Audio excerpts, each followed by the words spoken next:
Hello, this is Tyler with TJack Survival, and today I'm going to demo my little survival kit. It's the smallest one that I have. I've got a bunch of little kits. One of them is a fire kit, survival kit, communications kit, and for the channel Black Scout Survival, he's asked me to do this little kit, so stay tuned.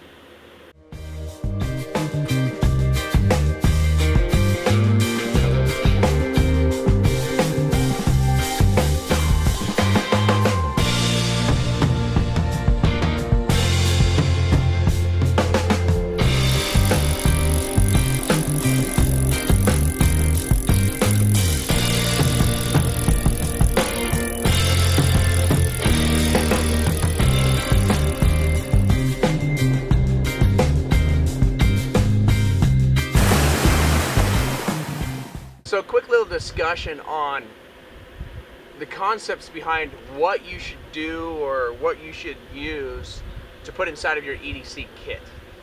Now, first off, it needs to be small, okay? This little kit I can just grab, I can put it in the pocket of my pant leg, I can leave it in another bag, I can throw it in my work bag with my lunch. I can do a lot of stuff with it because it's so small and so mobile. The second thing is it needs to be able to either cover or assist you in covering the major survival related items. Fire, water, shelter, food, okay? In addition to that, I like to add communication, security, and power for communication and possibly observation. Communication is going to be your cell phone, a ham radio, or something like that.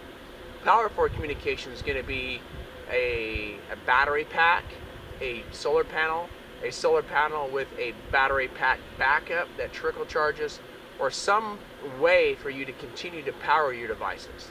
Security is going to be a knife, a pistol, something to keep animals and things off of you from attacking you that usually can double as a good hunting tool, okay? So I've got communication, power, and security. The other ones are fairly self-explanatory. Fire is incredibly important. You can't do anything without fire for the most part. You need it to boil water. Eventually, when your tools like your filters or your chemical purification runs out, it always comes back to water boiling. I mean, that's the basis level. That's your fallback for everything. So fire needs to be there to boil water. You need it for heat. You need it for a friend. You need it to cook the food. Sometimes you even need it to boil certain plants so that you can gain the nutrients out of there. So fire is incredibly important. That's why I have a couple different versions of fire in my kit. When it comes to a kit, you don't always have to just be fire, water, shelter, and food. The things that you need to use on a regular basis, like a pen and paper, that's not fire, water, shelter, and food. Yeah, I can grind up my paper and catch it on fire, but that's really not its original intent. However, it's incredibly useful. It's something that I use all the time, writing down notes, doing descriptions, leave pictures of a Paiute deadfall, or a figure 4, or a loaded spring trap, or whatever trap that you want. You can put that all on your paper, and then you can burn your paper if you need to, but if you don't need to, you still got it. Another item that is not as good, the little peanut lighter that I have in my bag, it's not as good of a fire starter for me as that striker is, because that striker, I'm very successful with the striker on a regular basis, but that little peanut lighter doesn't always work. However, I keep it in there because it's good to have a flame backup. When you make your EDC kit, don't just focus specifically on survival, but look at things that you can use, stuff that's useful. Maybe allergy medication, a Visine eye drops, chapstick, extra batteries. I have a larger kit that has extra batteries and a headlamp in it. I don't have that in this kit because I never need it. I've always got in my larger kit the flashlights and stuff, and if it's a true survival situation, you know, let your eyeballs adjust to the moonlight and drive on. I've done plenty of forced marches at night with no lights at all. It's completely doable. So anyway, that's just the concept I wanted to give you on your kit is hit your fire, water, shelter, food. If you have a large enough kit, cover communication, power for communication, and security. Oh, and I'm sorry, that last one, observation. A pair of binoculars or a way to hide yourself is observation, either see or be seen. You got some money, maybe some night vision goggles. It's a military concept I'm bringing in anyway. Use the little kits to assist the larger kits. Like use your little kit in conjunction with the canteen cup and poncho, or a bigger kit that's got MREs and food and a rifle and all that other fun stuff. But truly, if you have the right skill set, you don't need any of the gear. But it's not about need, it's about, man, I wish I had a go-lock to chop this tree down instead of a rock. Or it's about, man, I wish I had some chemical purification so I could just drop it in and go, and that way I wouldn't have to sit here and make a fire and boil my water. So try to find the items that give you the absolute most bang for the buck, that are small, that'll fit in your small kit. So I've got this Maxpedition hard use gear bag right here, and there's a fatty and there's a mini. This one is the mini. I don't remember the full name of it. It's the mini something. And there's a couple things that I like to have in my actual EDC survival kit. Okay, I'm constantly doing stuff with 550 cord, so I've got this little guy right here. I'll call him a peanut lighter. Okay, now the peanut lighter is just a baby Zippo. Right there, we've got the spark and the little wick, and then it's just got fuel in the bottom, and you can just pull it out like that, and that'll give you the ability to add more fuel to the bottom of this. And it's just Zippo fuel. So I have quite literally a Zippo fuel tank right here that I've attached to it on a keychain. And then fortunately this guy has a O-ring there so that I can tighten that up if I can get the stuff to align, and it won't lose all of its juice. One of the biggest failures of a Zippo lighter is that if you leave it for a long enough amount of time, it will evaporate and run out of juice. So I've got backup juice, and then I've got the juice in there. Another thing I've got in here is chapstick. Not only is the chapstick good for your lips, but chapstick can also be added to dry kindling, right?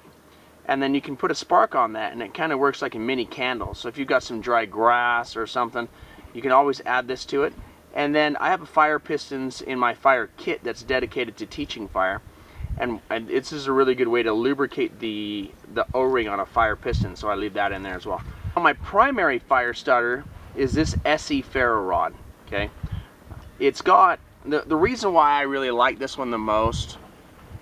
First off, that's a big fat chunk of Ferrocerium steel right there, but secondarily, it's got a really nice compass right in there, right? So that's a really nice secondary item to have. Now what I've done is I've added in the back of this cotton and petroleum jelly. The cotton again works like a wick. The petroleum jelly burns. A little close up there. With this cotton and petroleum jelly, all I have to do is take out a pinch of it, spread it out, hit that with a spark, and I've got anywhere from about a 1 to 5 minute flame that I can use to light my kindling. On this, there's also a big, huge O-ring on the inside of there, which is replaceable, that keeps everything dry. But fortunately, cotton and petroleum jelly, you can get it damp, you can even get it wet, and it'll still take a spark as long as you just flip all the water off of it. Alright, so this little guy right here, this little snake is just high carbon steel, and this is an emberlit fire striker, if I can say that right. Striker, that's the new word of the day. An emberlit fire striker. And he's got a lot of really cool designs. This one, he just added to, it's the same design as the old school hand forged stuff, but it's got a cool little rattlesnake on it. So I really like this one. It's one of my more favorite ones. Get down here. I think you can see a couple sparks coming off there. I can see them. It's daylight though, so I'm not sure you can see very well the sparks it's throwing. So all I do is add a little char cloth to that, and when I carry this, I've got a little Altoid tin with char cloth in it that I add to it. So I got a rock, a little striker. This is a nice little backup. It doesn't add a lot of weight, and basically what this guy is it's a razor and a saw, a little hacksaw. The hacksaw is nice. It's kind of a a mechanism you can use to cut out of handcuffs and stuff if you need. I happen to use it to put a notch in my bow drills, but it's really nice having that super lightweight backup right there, so I just threw it in there. One other thing, and since this kit usually supplements stuff, like as an example, the thing I'm supplementing today is my Falkniven blade right there. I have the Falkniven F1. It's always got a knife on me. So when you're carrying a knife, it's good to have in your EDC kit a way to sharpen it up. The owner of Falkniven, Pete, sent me a sharpening stone here. Right there, the Falkniven DC4 stone. And this one's phenomenal because it's got a soft stone and a diamond stone, which is really nice. That way you can change the grit. You can grind through it with your diamond stone and then finish it off with your soft stone. And that just gives you a lot of options for in the field sharpening. Now in the back of this, I carry a little tablet full of pills. They are water purifying pills. Probably not the best thing to call them pills, but these are basically just little chunks of powdered chlorine. And the thing to remember is to leave your instructions so that you know the right amount. These are a 2-liter tab, so I need at least a 100-ounce Camelback, because if you get too much chlorine in there, it can mess you up really bad, burn your kidneys out of your body. For my signaling device, I have a little signaling mirror which I have put inside of this little bag. It's just a solo signaling mirror. Get a view of that.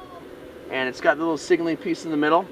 There's a bunch of different ways you can run your signaling mirror. It's also nice to be able to, you know, use it as a normal mirror for shaving or whatever you want. But this is also a type of polymer, so it's not going to crack. It's not an actual piece of glass. And I really like that because it'll handle some abuse when I leave this in this bag. So slam that back in there.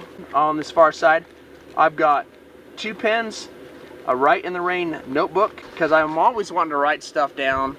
I'll not open up and show you what I have in there, but I've got pictures of traps, and I've got phone numbers, and I've got GPS coordinates that I wanted to save.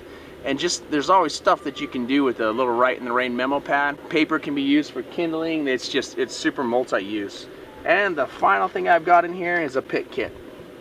So it's just really nice to have access to a pit kit. This is a very versatile kit. I have stuff for vehicles, stuff for houses, stuff for little locks. I even have a broken key removing device right here. So what you can do with a kit like this is you can gain access to old, broken down, abandoned things. You can get back in your own stuff that you've locked yourself out of. You can help people that have locked themselves out of things.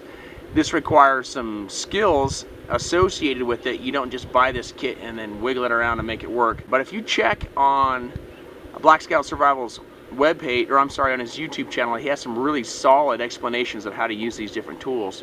This is a professional version of it, but there's also his version, which is the small Bogota pick. I have those in my wallet. I love them. They're titanium, they're strong, and capable of doing a lot of different things with it. So this is my basic EDC kit. This is the stuff that I just want to keep together in a bundle that I carry. I'll leave this in my backpack or my bag, and it's a backup to the main things that I'll be carrying. In all reality, if I go to the field with just this kit, a solid knife, a canteen and a canteen cup, and a poncho and a poncho liner, or just a poncho depending on the weather, I can survive about anything. So I can make a shelter, I can wrap this up and sleep in it, I can hide from people with it, I can collect water with this device, I can boil water in this, I can cook food in it, pour it into my canteen and transport it.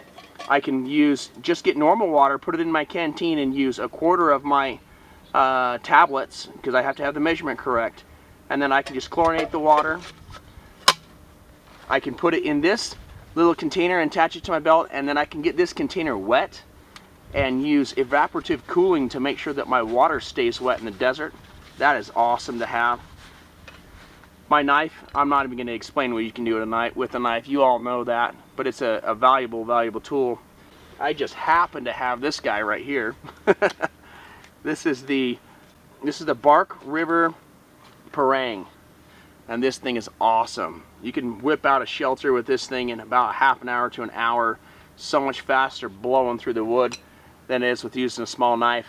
Not that it can't be done, but if you needed a basic survival kit incomplete, that's it right there. In conjunction with wearing the right amount of clothing, that's all you need in your little setup survival kit.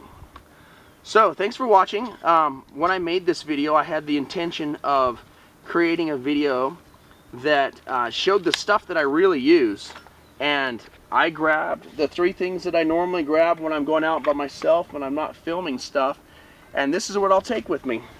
Now normally I have a hatchet instead of this parang, because this parang is brand new to me, but for certain stuff it's going to replace that hatchet.